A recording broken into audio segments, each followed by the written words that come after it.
Und ja, ich glaube, dann sind wir soweit und würden dann beginnen. Ja, Harley. Danke.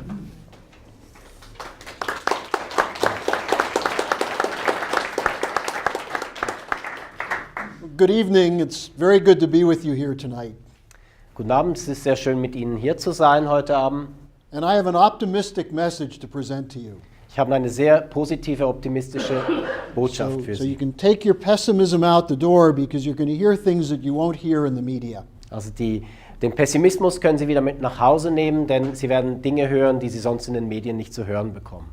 Now, I'm not saying everything's fine, Ich behaupte nicht, dass alles wunderbar ist. but we have a real opportunity to change world history. Wir haben jedoch eine richtige Gelegenheit, den Lauf der Geschichte zu ändern. And it's coming from a somewhat strange source. Es kommt aus einer etwas seltsamen Quelle, diese Veränderung. Imagine the words President Donald Trump. Stellen Sie sich mal diese Worte vor, Präsident Donald Trump. It was a little more than a year ago that he was elected, Vor gut einem Jahr wurde er gewählt. and it shocked the country. Das Land war geschockt. I think it shocked the world. Es schockte die ganze Welt. And there are people who still do not want him to be president. Und es gibt noch viele Leute, die ihn nicht als Präsident haben wollen. And so what you see in the media is a constant barrage of attacks against him Und in den Medien sieht man eine beständige Attacke gegen ihn. and against President Putin of Russia, President Xi Jinping of China as well. Und natürlich auch gegen Präsident Putin von Russland und gegen Präsident Xi Jinping aus China. And in the United States, if you defend President Trump, they accuse you of being a Russian agent. Wenn man in den USA Präsident Trump verteidigt, dann wird man beschuldigt, ein russischer Agent zu sein.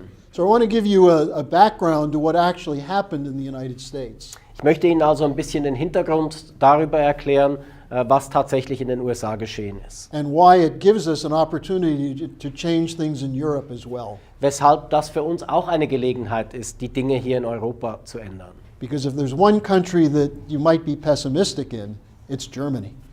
Denn wenn man in einem Land wirklich vom Pessimismus ergriffen wird, dann ist es in Deutschland. But even in Germany, things are on the verge of changing. Er lebt heute in Deutschland noch als Ergänzung. Aber selbst in Deutschland sind die Dinge dabei, sich schlagartig dann zu verändern. But let me start with some current events that you probably aren't really familiar with.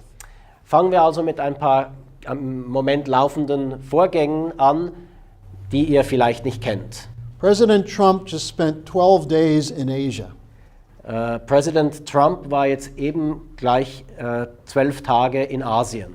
He spoke at 2 seminars and met with 7 or 8 heads of state. Er hat sich an 2 Gipfeltreffen aufgehalten und hat mit 7 oder 8 Staatsoberhäuptern geredet. And he presented a message which shocked the people in Asia as well as the people in the United States. Und er hat dort eine Botschaft verkündet, die sowohl die Menschen in Asien als auch in den USA schockiert hat. Because he presented a view of economic nationalism, but not an economic nationalism which is against other nations. Er hat eine Sicht der Dinge präsentiert in Bezug auf den wirtschaftlichen Nationalismus, und zwar nicht ein wirtschaftlicher Nationalismus, der gegen andere gerichtet ist.